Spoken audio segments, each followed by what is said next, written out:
তোমরা আমাকে বলেছো যে তোমাদের কবিতা থেকে যে এসিকিউ রয়েছে, এসিকিউ একটি সমস্যা রয়েছে। তো এসিকিউয়ে উত্তর লিখতে একটু প্রবলেম হচ্ছে। তোমরা এখন আমার কাছে এসিকিউ সাজেশন চাইছো। তো এসিকিউ যে তোমরা সাজেশন চাইছো, এসিকিউ সাজেশন কি দেওয়া সম্ভব? আসতে পারে, সাজেশন বলে তো কিছু হয় না। তাই তোমাদের সুবিধার্থে আমি কবিতা থেকে 16টা কোশ্চেন নিয়েছি এসিকিউ।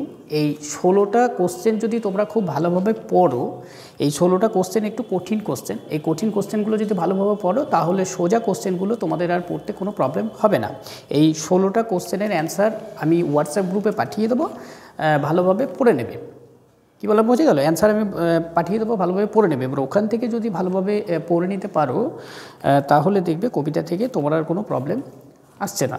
এবার কবিতা থেকে যে 16টা কঠিন কোশ্চেন নিয়েছে, সেই 16টা কঠিন কোশ্চেন আগে আমি বলে দিই, তাহলে দেখে নাও। আর যারা অনলাইনে আমাকে দেখছো তাদের জন্যও বলি, তোমরাও এই 16টা কোশ্চেন ভালো করে দেখে নাও এবং দেখে নেওয়ার পর তোমরা উত্তরগুলো নিজে নিজে করার চেষ্টা করো, বা যে কোনো প্র্যাকটিস সেটের মধ্যেই পেয়ে যাবে এই কোশ্চেনগুলো। অ্যান্সারগুলো দেখবা যে কোনো নোটবুকের মধ্যে রয়েছে, পাবে যেখান থেকে হোক।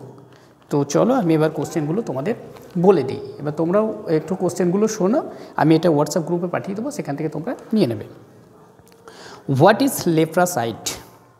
পরের যেটা নিয়েছি, what does the eye of heaven refers to? Next যেটা রয়েছে, what do the two red holes signify? What is describe as gentle without guile? Next যেটা রয়েছে, what makes every fair from fair decline? 6 নম্বরে যেটা রয়েছে, what is sun soaked pet? What does the phrase earth cave refer to? 8 নম্বরে যেটা রয়েছে, what shall death not BRAC? 9 নম্বরের, how is the gold complexion of the sun dimmed? 10 নম্বরের, what do you mean by unchecked? 11 নম্বরের যে question রয়েছে, what is meant by the eternal summer? 12 নম্বরের, what are miniature bounce? 13 নম্বরের, what does the tree symbolize? 14 নম্বরে যেটা রয়েছে, what does the express heavy undergrowth suggest? 15 নম্বরের, what is meant by summer lease? 16 number অর্থাৎ last যে কোশ্চেনটা রয়েছে, হোয়াট ডাজ দ্য গ্রাসহপার রিপ্রেজেন্ট? এখানে যে 16টা কোশ্চেন বললাম, এই 16টা কোশ্চেন কেউ যদি ঠিকঠাক ভালোভাবে মুখস্থ করতে পারে আর প্র্যাকটিস সেট থেকে সোজা কোশ্চেনগুলো যদি একটু পড়ে নেয়, তাহলে কবিতা থেকে যে 8টা কোশ্চেন আছে, 8টায় কমন হয়ে যাবে। সেখান থেকে লিখতে হবে 4টে, যে 4টে সোজা মনে হবে তোমরা সেই 4টেই লিখবে, ওর বাইরে কোনো কোশ্চেন লেখার দরকার নেই। আর গল্প থেকে এসিকিউ তো কারো কোনো প্রবলেম নেই, প্রবলেম নেই। তো গল্প থেকে প্রবলেম নেমে কোনো ব্যাপার নেই। আর বড় কোশ্চেন আমি যেগুলো পড়িয়েছি বা সাজেশনে আমি যেগুলো দিয়েছি ওগুলো ভালোভাবে পড়ে নেবে।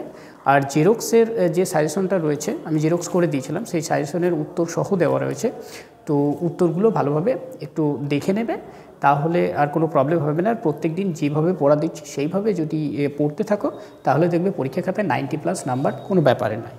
আর আনসিন প্যাসেজ যেগুলো করানো হচ্ছে, আনসিন প্যাসেজগুলো কোনো কারণে যেন তোমরা মিস করবে না। কারণ আমি যেটা এখানে করিয়ে দিচ্ছি আনসিন প্যাসেজ, সেই আনসিন প্যাসেজ যেন তোমরা অবশ্যই বাড়ি গিয়ে সেটা প্র্যাকটিস করবে। এবার প্র্যাকটিস করলেই দেখবে আনসিন প্র্যাকটিস করতে করতে কমন না পেলেও আনসিনে একটা ধারণা চলে আসবে, সে ধারণা থেকে আনসিন পড়তে তোমাদের কোনো আর প্রবলেম হচ্ছে না, বা পরীক্ষার খাতায় প্রবলেম হবে না।